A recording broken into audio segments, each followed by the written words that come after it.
The story of a prostitute and Buddha. यह उन दिनों की बात है जब बुद्ध की शरण में दीक्षा ले रहे भिक्षुओं को कई नियमों का पालन करना पड़ता था। वे किसी के भी घर 3 दिन से ज्यादा नहीं रुक सकते थे। यह नियम स्वयं बुद्ध ने बनाया था। उद्देश्य यह था कि उनकी सेवा में लगे लोगों को किसी तरह की कोई तकलीफ न हो। बुद्ध और उनके भिक्षु जब यात्राओं पर निकलते थे तो वे रास्ते में आने वाले गरीब घरों में ही शरण लेते थे। वे इन घरों में अधिकतम 3 दिनों तक रुक सकते थे। 3 दिनों के बाद उन्हें अगली यात्रा पर निकल जाना पड़ता था।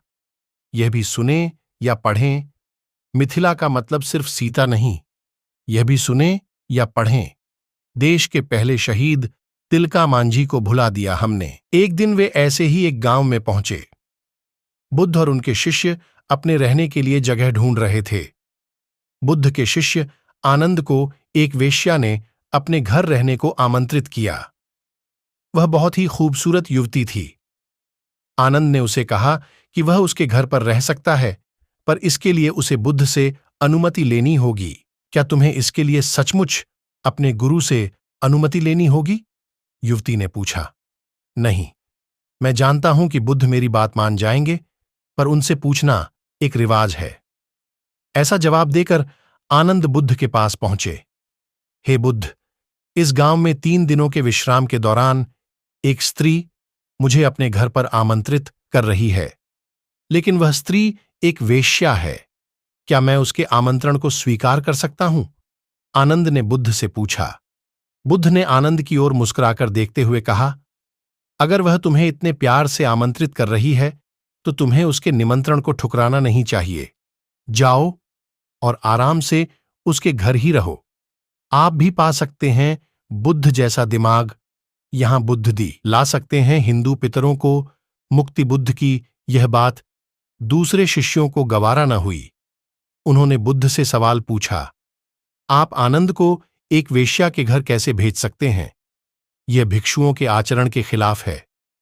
बुद्ध ने जवाब दिया, तुम लोग थोड़ा इंतजार करो, तुम्हें 3 दिनों में अपने सवाल का जवाब मिल जाएगा।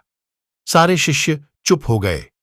फिर आनंद अगले 3 दिनों के लिए उस वेश्या के घर रहने चले गए और बाकी के शिष्य आनंद की जासूसी में लग गए और सारी बातें बुद्ध के कान में डालने लगे।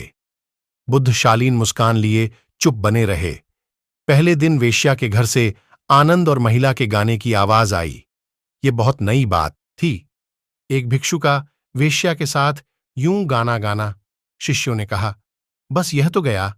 पर दूसरे दिन घर से गाने के साथ नाचने की भी आवाजें आने लगीं। अब सारे शिष्य एक स्वर में कहने लगे, अब तो यह पक्का ही गया। तीसरे दिन तो सचमुच ही उन्होंने खिड़की से आनंद और उस महिला को नाचते गाते देख लिया। सबका यह अनुमान था कि आनंद इतनी मौज में है तो वह भिक्षुओं के साथ आगे की यात्रा पर नहीं आएगा। अगले दिन सभी भिक्षु कानाफूसियों के बीच चौक पर जमा हुए। सभी ने आनंद के आने की उम्मीद छोड़ दी थी। सभी सोच रहे थे कि वह इतनी सुंदर स्त्री का साथ छोड़ भिक्षुओं के साथ क्यों आएगा। परंतु तभी सबने आनंद को एक सुंदर स्त्री के साथ अपनी ओर आते देखा। वह सुंदर स्त्री एक महिला भिक्षुक का रूप धरे हुए थी। बुद्ध उसे देखकर मुस्कुरा रहे थे, जबकि बाकी विस्मित होकर खुले मुंह से आनंद और उस महिला भिक्षुक को ताक रहे थे। बुद्ध ने आनंद की पीठ पर हाथ रखते हुए भिक्षुओं को संबोधित किया, अगर खुद पर भरोसा है तो आपको कोई भ्रष्ट नहीं कर सकता, बल्कि अगर आपका चरित्र बलवान है तो आप भ्रष्ट को भी चरित्रवान बना सकते हैं। ऐसा कहते हुए बुद्ध ने वेश्या से भिक्षुक बनी महिला का स्वागत किया और सभी लोग आगे की यात्रा पर निकल पड़े। बुद्ध और आनंद की यह कहानी हमें सिखाती है कि अगर हमारी इच्छा शक्ति मजबूत है तो हम किसी भी स्थिति के गुलाम नहीं बनते। ये बहुत मजेदार बात है कि खोट तो हमारे अपने दिल में होता है और शक हम दूसरों पर करते हैं। अपने दिल को साफ रखेंगे तो दुनिया भी हमें साफ नजर आएगी। किसी किताब को कभी उसके कवर से ना आंकिए। इस बात को समझ लें कि हम अगर पारदर्शी जीवन जिएं तो हमें किसी कवर की कभी जरूरत ही नहीं पड़ेगी।